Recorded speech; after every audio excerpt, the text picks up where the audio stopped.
안녕하세요. 부동산 별건이 조건입니다. 어제 저녁이죠. 갑작스럽게 주택 공급 방안이라는 정책이 오후에 발표됐어요. 그래서 오늘 9월 8일 즉시 실행하겠다. 가계부채 대책 때도 6월 27일 날 즉시 시행 이렇게 나왔는데, 대책을 미리 얘기하면 또 편법을 이렇게 할까봐 정부에서는 급박하게 그냥 오늘 발표 내일 시행, 한번 주요 내용을 한번 살펴보겠습니다. 저는 오늘 여러분들이 꼭 궁금해할 내용 위주로 요약해서 말씀을 드리려고 해요. 이번 대책을 크게 정리하면 이렇게 10가지로 나뉘어요. 1번부터 5번까지 내용이 가장 관심이 많으실 거고 가장 피부에 많이 와 닿는 정책일 거예요. 제가 뽑아서 말씀을 한번 설명을 한번 드리도록 할게요. 주택 수급 현황에 대한 평가입니다. 주요 내용을 보면 주택 보급률이 지방은 100%를 상회하나 107.7% 이렇게 돼 있네요. 수도권은 100% 이하다. 서울 같은 경우에는 93%입니다. 그래서 수도권의 가구 수는 계속 늘어나는데 그거에 맞는 주택 공급은 되지 않고 있다. 당연한 얘기죠. 시장 상황이 안 좋기 때문에 민간에서 공급을 안 하는, 그러다 보니까 공급이 많이 줄었다. 근데 지방은 공급 여건이 수도권 대비 양호하다. 이거는 상대적으로 그럴 수밖에 없는 게, 지방에 늘어나는 가구 수는 없는데 쌓여있는 미분양이라든지를 고려하면 당연히 공급은 양호해 보이겠죠. 하지만 큰 실익은 없다고 보고, 새 정부의 주택 공급 정책 방향, 공공 중심으로 공급을 하겠다. 그래, 나는 정책으로 강화해서 부동산 잡겠어. 니네 사업 안 할 거야? 주택 공급 안 할 거야? 그러면 내가 할게 라는 강력한 의지가 느껴지는데요. 그 세부 내용 한번 볼게요. 수도권의 주택 공급, 아까 수도권이 물량이 부족하다고 했으니까 수도권 공급 확대 및 조기화해서 LH가 직접 시행하겠다. 자, 이건 무슨 말이냐면 LH는 주택지를 조성해서 분양을 했어요. 그러면 그거를 민간에서 분양을 받아가지고 건축을 해서 민간에서 공급을 분양을 했단 말이에요. 그런데 LH가 직접 시행하겠다는 겁니다. 그 내용입니다. 이런 내용도 나오네요. 민간이 부동산 호황기에는 개발 이익을 누리고 불황기에는 공급을 지원하거나 중단. 당연한 얘기 아닙니까? 불황기에 분양이 안 되는데 거기다 수십억, 수백억을 들여가지고 사업을 못 하잖아요, 민간은. 약간 비꼬는 듯한 느낌이 있는데, 아무튼 또 공급 확대 방안으로 도심 내의 노후시설, 유유부지의 활용을 통해서 공급하겠다. 이건 무슨 말이냐면 서울시 같은 경우에도 임대주택으로 한 30년 이상 경과한 주택들이 있어요. 공공임대주택 재건축을 해서 2030년까지 2만 호 정도를 착공을 해보겠다. 이런 내용이고, 방식을 지금 그 지역 같은 경우는 2종, 3종 주거지역이에요. 그럼 용적률 과거에 200에서 250 사이를 적용받고 아파트를 지었는데 3종에서 준주거로 종상향을 시켜서 사업을 추진하겠다. 자, 이 내용인데 이거는 한계가 있어요. 첫 번째는 임대 주민들에 대한 이전 문제를 해결해야 되고요. 그 다음에 이렇게 해서 공급할 수 있는 주택의 수는 한계가 있어요. 이렇게 해가지고 정비 사업을 통해서 공급하는 거는 많아봐야 한 1만 호, 2만 호 정도? 그것도 되지 않을 겁니다. 그리고 도심 내에 있는 유유부지 활용을 통해서 공급하겠다. 이런 내용이 있습니다. 유유부지 뭐냐면 놀고 있는 땅들. 성대 야구장, 이거 도봉구에 있습니다. 그 인근에 사시는 분들은 여기가 이제 아파트가 들어오겠구나 이렇게 생각을 하시면 맞는 내용일 것 같아요. 그리고 위례의 업무 용지, 지식산업센터라든지 이런 것들에 대한 분양성에 대해서 지금 많이 문제가 제기가 되고 있죠. 그래서 그런 땅에다가 업무시설 부지를 주택으로 공급하겠다. 그런 대안을 제안한 것 같고요. 서초구에 있는 한국교육개발원 충북혁신도시로 이전했습니다. 그 놀고 있는 땅에다가 700호, 이거 숫자를 보시면 1800, 1005, 700 작지는 않지만 이 부동산 시장 전반을 흔들 만큼의 공급량을 도심에서 하기는 참 어려워 보인다는 거. 자, 이거 또 하나의 방안. 신축 매입 임대 공급 확대하겠다. 저희 회사에서도 지금 진행을 하고 있거든요. LH에 매각을 하는 신축 매입 약정 사업을 진행을 하고 있는데, 이 사업 같은 경우에는 활성화가 좀 될 것 같습니다. 투자자 입장에서도 궁금한 프로젝트라고 생각이 되고요. 그리고 공실, 상가, 업무시설 등 비아파트를 통해서 공급을 하겠다. 이거는 아마 미분양된 또는 분양을 받고 임대도 못하고 공실이 많이 나오고 있는 그런 지식산업센터 같은 곳에 어떤 한 줄기 빛과 같은 역할을 하지 않을까라고 생각이 되는데, 구체적인 방안을 한번 좀 들어봐야겠습니다. 그리고 생활형 숙박시설, 이거 사회적으로 문제가 많이 됐죠. 수분양자들은 피해를 호소하고 있고 시행자는 나 몰라라 하고 이런 상황인데, 이거를 주거용 오피스텔로 용도 전환을 지원하겠다. 그래서 주거를 공급하겠다. 이것도 속도가 빠를 것 같습니다. 이런 것들은 민간에서 굉장히 환영을 하고 실질적으로 과거에 문제됐던 부분을 해결할 수 있는 실리적인 어떤 그런 정책이 되지 않을까. 자, 요거 아주 충격이 클 것 같습니다. 627 대책에 의해서 규제 지역의 LTV를 강화하겠다. 대출 더 압박하겠다라는 내용입니다. 그래서 규제 지역의 LTV 담보 비율 50%를 40%로 더 낮추겠다. 비규제 지역은 그냥 유지하겠다. 시행은 9월 8일입니다. 대출받기 더 힘들어지겠습니다. 주택 매매 임대사업자, 요것도 활용을 사실 좀 많이 했었는데, 매매사업자, 임대사업자의 대출, 주택담보대출에 대해서 현재 규제 지역의 LTV 30%, 송파, 강남, 강남, 서초, 용산 그리고 비규제 지역은 60%인데 수도권 규제 지역 내 담보로 하는 매매사업자, 임대사업자의 대출을 LTV 제로 안 해주겠답니다. 엄청난 규제죠. 좀 심하지 않나 싶어요. 사회적으로 문제가 좀 나오지 않을까라는 생각이 드는데 수도권 규제 지역 내 주택 취득 목적의 지방 소재 주택담보주택 매매 임대사업자 대출도 제한. 지방에 있는 주택을 담보로 해서 돈을 끌어와서 수도권에 있는 주택도 못 사게 하겠다. 이 내용으로 풀이되는데 LTV를 0% 하겠다는 것은 대출을 안 해주겠다. 자, 그리고 전세대출 한도에 일어나해서 지금 뭐 보증 3사 있습니다. SGI, HIF, 허그 이렇게 있는데요. 3억, 2억 2천, 2억 이렇게 달랐는데 요거를 수도권 규제 지역에서 2억으로 하겠다. 누구의 대상으로? 1주택자, 그러니까 주택을 가지고 있는 그런 사람들 대상으로 전세 대출 한도를 2억 원으로 일어나겠다. 그리고 앞으로는 월세 시대가 더 되지 않을까. 전세 사기라든지 그런 문제들도 있었고 보증금 반환에 대한 문제들이 많이 있었어서 지금 월세를 많이 선호하고 있는 차에 이런 정책까지 나오면서 점점 월세와 또 전세도 반전세로 자꾸 이렇게 이동을 하지 않을까 그런 생각이 들어요. 전반적으로 이번 대책을 살펴보면 정책, 대책으로 정부에서 시장을 찍어 누릅니다. 아시다시피 정비사업처럼 이렇게 이해관계가 첨예한 사업은 시간이 굉장히 오래 걸리고 임대주택이나 유유부지 활용하는 것은 공급량이 많이 부족할 겁니다. 그럼에도 불구하고 이렇게 강력한 메시지를 줬는데요. 실효가 어느 정도 될지 좀 미약하지 않을까. 안녕하세요. 부동산 별건이 조건입니다. 오늘 2025년 10월 15일입니다. 주택시장 안정화 대책이 발표가 됐어요. 어제까지만 해도 이런 대책 발표 예정이 없습니다 그랬는데 갑자기 발표하고 왜 그런지 모르겠어요. 주택시장 안정화 대책이라는 내용으로 정책이 발표됐는데요. 그 관련해서 몇 가지 이제 드릴 말씀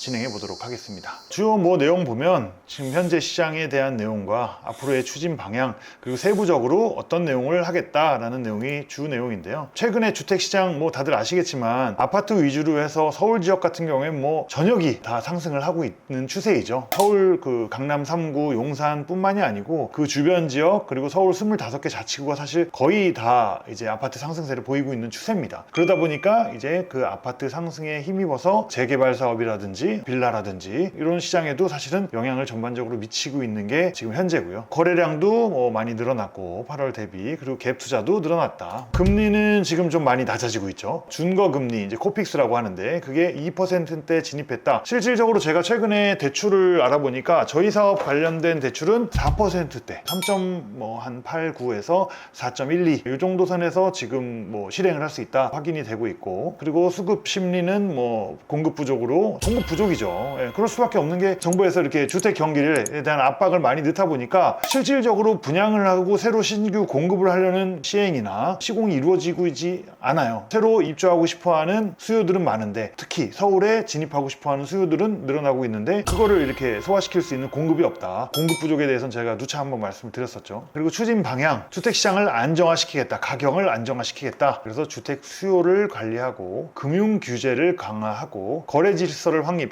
이게 이제 이번 발표된 정책의 아젠다입니다. 네, 그래서 상세한 세부 내용을 한번 살펴보면 조정 대상 지역과 투길 과열 지구를 추가 지정하겠다. 서울 전 지역하고 경기도 12개 지역을 확대 지정하겠다. 그리고 요거 좀 중요합니다. 적용 시기가 10월 16일 바로 내일부터 지정이 된다. 그래서 이제 지도상으로 봤을 때 서울에 있는 25개 구가 지정이 되고 나머지의 12개 구도 같이 지정이 된다. 그래서 규제 지역 지정 시 주요 효과에 대해서 좀 말씀을 드리면 주로 대출이랑 그다음에 세제 그리고 요 전매 관련한 거, 청약 관련한 거, 그다음에 정비 사업에 관련된 규제 그런 내용들이 주예요. 이 내용은 지난번 내용과 크게 이렇게 많이 바뀌었다라고 보이진 않고요. 오늘 제가 드릴 말씀은 그거예요. 오늘 발표한 대책, 지난번에 발표한 대책 이런 걸로 인한 주 내용이 대출 제한이거든요. 주택 매매, 임대 사업자, 주택 구입 목적의 주택 담보 대출에 대한 규제입니다. 저희는 건설 사업, 그러니까 주택 신축이라든지 건설 목적의 사업이잖아요. 이런 사업에는 제한 없어요. 결국엔 저희 사업에는 제한 없다. 기존에 제가 그 대출 관련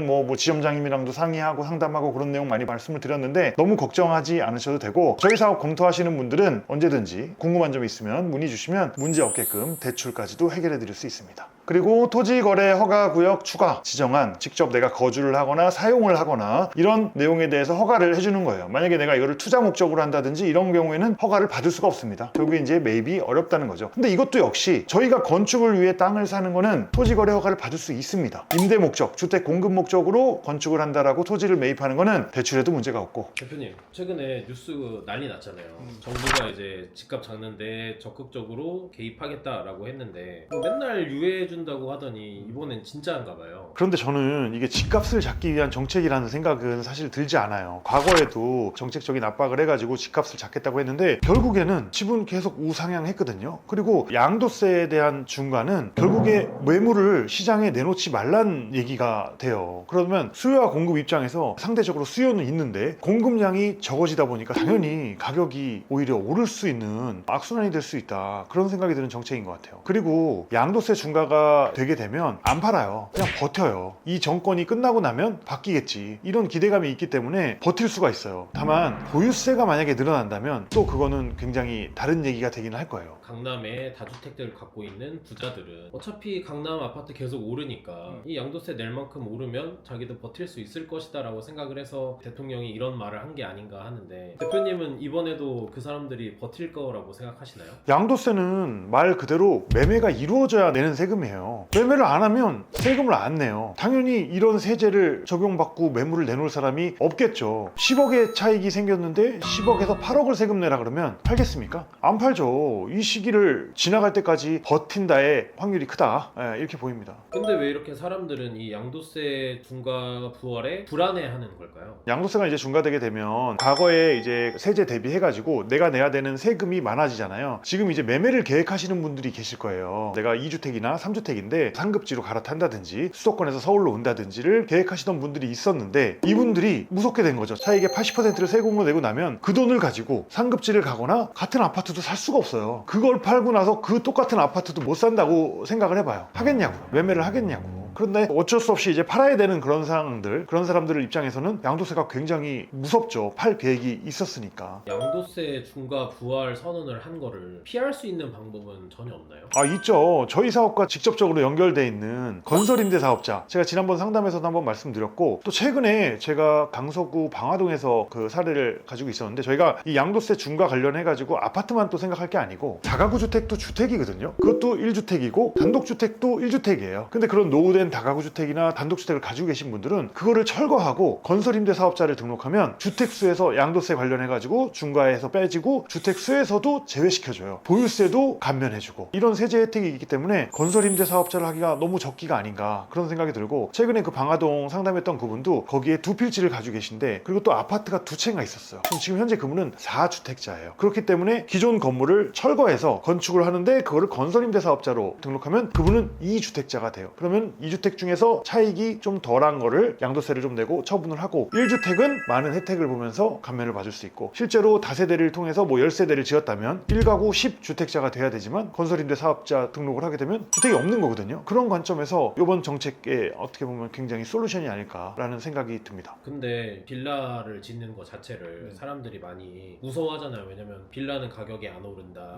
빌라 사면은 거지 된다, 이런 얘기 많이 하는데, 근데 왜 저희는 계속 이 빌라 사업에 집중을 하는 걸까요? 최근에 이제 뭐 기사도 많이 보셨겠지만 전세 월세와 월세화가 가속되고 있고, 또 월세도 굉장히 상승이 됐거든요. 아파트는 내가 그냥 가지고 있는 자산이잖아요. 근데 이런 다세대 주택은 캐시플로우가 나와요. 그래서 내가 보유하고 있으면서 토지가는 상승하면서 보유하는 동안에 수익률이 또 괜찮고, 그 다음에 지역에마다 차이는 있겠지만 요즘에 서울시에서는 정비 사업을 굉장히 밀어주고 있잖아요. 우리가 선호하는 아파트, 깨끗한 단지로 개발하겠다, 그런 블럭들이 있는데, 그런 블럭에 만약에 건설임대 사업자를 가지고 계시면 10세대 다세대 주택을 건설임대 사업자로 등록했으면 입주권이 10장 나오는 거예요. 그런 측면에서 관점에서 봤을 때도 예전처럼 그렇게 다세대를 뭐 가격이 떨어진다 이렇게 볼 게 아니고 캐시플로우가 나오고 나중에 개발됐을 때의 가치도 있고, 또 그 다세대라 하더라도 땅을 내가 혼자 보유하고 있는 거잖아요. 땅값은 안 떨어지거든요. 그런 측면의 투자에서는 일반 다세대하고는 좀 다르기도 하다. 다세대 투자가 꼭 나쁜 것만은 아니다. 그래서 올해 5월 9일이면 이제 양도세 중과가 부활된다고 하잖아요. 그 전에 이제 매각 계획이 있으신 분들은 아마 단기적으로 매각을 서두르실 부활하실 수 있을 거라고 생각해요. 그 부활 이후에는 물건이 많이 없을 것 같지만 아무튼 그래서 아파트를 처분을 하게 되면 저희 건설임대 사업자 등록하는 단독이나 다가구 주택을 매입해서 철거하고 새로 건물을 짓게 되면 주택수에서도 빠지고 현금이 월세가 꾸준히 들어오는 사업을 만들 수 있잖아요. 노후도 보장할 수 있고 불로소득을 얻을 수 있는 프로젝트라는 측면에서 투자관념을 가지시면 굉장히 어떻게 보면 또 좋은 기회를 만들 수 있지 않을까. 그런 아파트를 매각을 해서 네. 말씀하신 대로 땅을 샀어요. 네. 아니면 오래된 다가구를 샀어요. 그러면 이제 남은 돈이 없을 거 아니에요. 집을 지어야 되는데 수중에 여유 있는 돈이 없으면 그럼 어떻게 집을 지을 수 있어요? 다가구든 단독이든 그린생활시설이든 오래된 건물과 토지를 매입했다면 철거도 해야 되고 그 다음에 새로 건축도 하려면 돈이 들잖아요. 근데 이제 지금 대출적인 그 제한은 굉장히 많아서 뭐 담보대출이라든지 이런 게 많이 안 나오지만 저희 사업은 정책적으로 밀어주는 사업이기도 해요. 그렇다 보니까 주택을 공급하라는 차원에서 대출이 가능합니다. 그래서 토지를 담보로도 할 수 있고 또 사업자를 담보로 해가지고도 자금 조달이 가능해요. 토지를 매입할 수 있는 자금이 있다면 사업을 서울에서 하는 거는 문제가 없다. 최근에 저희가 이제 토지를 가지고 계신 분들 상담을 제가 많이 진행을 했는데 그분들이 이제 뭐 신문지상에 나오는 일반 아파트 담보라든지 주택 담보 대출이 많이 막혔다 걱정을 많이 하시고 오시는데 저희 사업은 대출이 열려 있습니다. 그래서 제가 뭐 최근에도 솔루션을 많이 드리고 사업을 진행할 수 있도록 도와드렸는데 자금을 조달해서 사업을 진행할 수 있게끔 해드립니다. 이걸 보고서 건설임대 사업자라는 걸 알게 되었고 그럼 일반인들은 어떤 거부터 준비하면 될까요?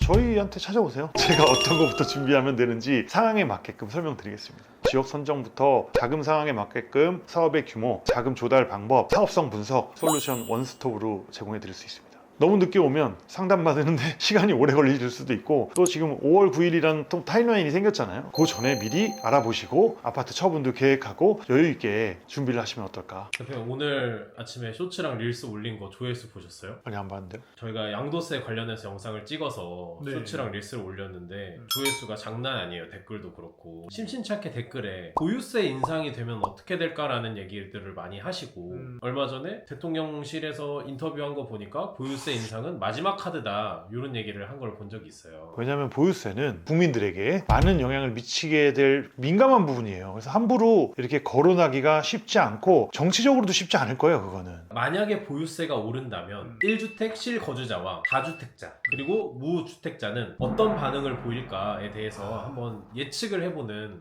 예측 안 좋아하는데 일단 예측. 1주택 실거주자 입장에서 보유세가 올라간다면 어떤 시나리오가 펼쳐질까요? 주택을 하나 갖고 있고 직접 거주까지 하시는 분이 보유세를 더 내라. 이거는 너무 억울할 수밖에 없어요. 예를 들어서 압구정 현대아파트에 산다고 생각을 해봐. 거기 40년 살았어. 그때 당시 시세까지 조사하지는 않았지만 과거에 살 때 뭐 한 2, 3억이었다고 쳐. 그리고 지금은 한 6, 70억 할 거예요. 그러면 나는 거기서 어떤 차익도 보지 않고 계속 살기만 했는데 갑자기 보유세 너 거기 사니까 돈을 좀 더 많이 내야겠어 라고 한다면 굉장히 억울할 수 있죠. 그 사람 입장에서는 나는 아무것도 차익을 실현한 게 없는데 세금만 더 내라. 굉장히 황당하죠. 예를 들어서 저를 예를 들자고요. 아파트에서 그냥 어디 살고 있었어. 나는 그 아파트 시세도 별로 관심 없고 내가 그냥 살기 위해 사는 아파트야. 그야말로 리브하는 아파트예요. 근데 계속 니네 집값 비싸니까 세금 더 내라 라고 정부에서 압박이 들어온다면 그 정책을 온전히 받아들일 수 있는 국민은 흔치 않을 거라고 생각이 돼요. 그리고 서울에 이제 거주하는 1000만 이상의 가구 중에서 주택을 보유하고 있는 사람들 그 사람들의 어떤 그 민심을 위해서라도 아마 현 정권에서 그런 정책은 내지 않을 거라라고 조심스럽게 한번 생각해 봅니다. 그러면은 보유세 인상 얘기가 나오는 해당 다주택자들 이분들의 시나리오는 어떻게 될까요? 다주택자 같은 경우에는 타격이 굉장히 더 클 거예요. 아마 현 정권에서 보유세 카드를 만지더라도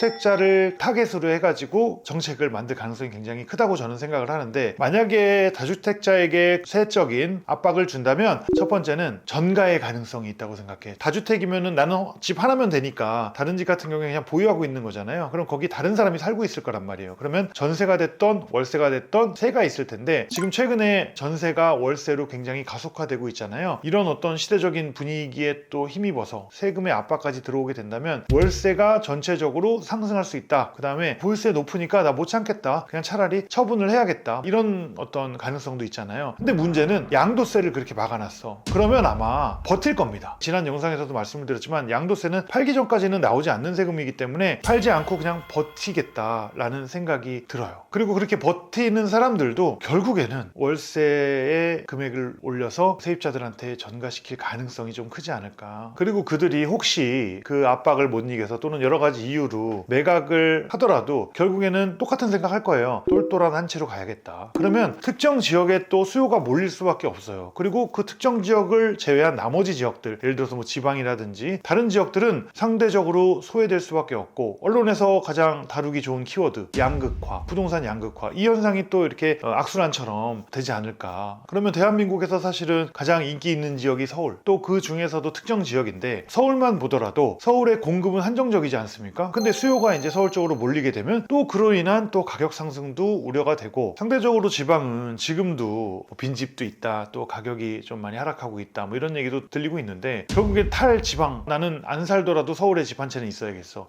이런 개념으로 해서 지방이 조금 더 슬럼화, 유령화 될 수 있는 가능성도 분명히 있다고 생각합니다. 그리고 또 증여의 방법이 또 있잖아요. 양도세가 또 무서워서 증여를 통해 가지고 분산을 시켜서 주택수를 조절한다든지. 그래서 전에도 말씀드린 것처럼 정책을 통해서 부동산 시장 잡는 게 쉬운 게 아니라고 생각하고, 시장을 이기는 정책은 없었어요. 여태까지 역사적으로 없었기 때문에 그런 부분이 참 우려가 많이 됩니다. 그럼 무주택자 입장에서 보유세 인상 시나리오는 어떻게 나갈까요? 상대적으로 이제 주택이 없는 사람들 입장에서는 그래, 나 주택 없는데 집값 많이 오르니까 그래, 꼬숩다, 세금 니네 많이 내봐라, 이렇게 생각하실 수도 있겠지만, 조금만 멀리 생각하면 결국에 아까 제가 말씀드린 전가의 시나리오도 말씀드렸잖아요. 서울이나 인접 지역의 월세 또 전세가 올라가게 되면 그분들이 상대적으로 외곽 지역으로 밀려날 수도 있어요. 이 정책으로 인해서 파급되는 그 효과들이 유주택자의 세를 올린다고 무주택자가 상대적으로 좋냐? 꼭 그건 아니라고 생각됩니다. 그럼 이 시나리오가 저희 건설업계에 미치는 영향은 어떻게 될까요? 좋지 않죠. 아무래도 부정적인 시그널이라고 보니까 주택 공급을 하는 차원에서 좀 문제가 될 가능성이 커요. 저는 좀 아이러니한 게, 현 정권에서는 주택 가격을 잡기 위해서 할 수 있는 카드가 이런 조세의 카드도 있지만 공급의 카드도 있고 여러 가지 카드들이 있잖아요. 근데 이렇게 조세의 카드로 너무 이렇게 옥죄어 버리면 이 주택을 살 사람이 있을까, 거래가 경색되지 않을까, 이런 부담으로 이어지기 때문에 주택 공급을 하려는 사람 입장에서는 주택 공급에 대한 부담이 커지는 거예요. 거래가 경색돼서 팔리지 않을 수 있으니까. 그래서 결국에는 건설 경기가 죽게 되고, 지난번에도 한번 말씀드렸지만 건설로 인해서 파급되는 경제적 효과가 굉장히 크잖아요. 그 경제적인 경색도 같이 이루어지지 않을까. 그럼 결국에는 경기 침체도 예상할 수 있습니다. 그래서 앞서 이야기한 것처럼 집값이 지금 많이 오르긴 했지만, 세금을 통해서 이 집값을 잡는다는 이 정책의 기조가 일시적으로 효과를 줄 수 있겠지만 장기적으로는 시장을 이기기는 쉽지 않을 수 있다라는 생각이 들고, 다른 정책의 카드라든지를 활용해서 집값을 잡기 위해서 노력을 하면 어떨까, 이런 생각도 조심스럽게 한번 해봅니다. 과거 정부에서도 사실 이 정책을 통해서 집값을 잡으려다가 실패한 케이스들이 많이 있거든요. 보유세, 예를 들어서 재산세라든지 종부세도 과거에도 많이 올랐다가 지금 조금 이제 조정을 해준 거예요. 어떻게 보면 실패했다기보다는 한번 시행착오를 겪었던 정책인데, 다시금 이 카드를 통해서 부동산 시장 집값을 잡아보겠다, 과연 이 카드만으로 성공할 수 있을까 하는 의문이 듭니다.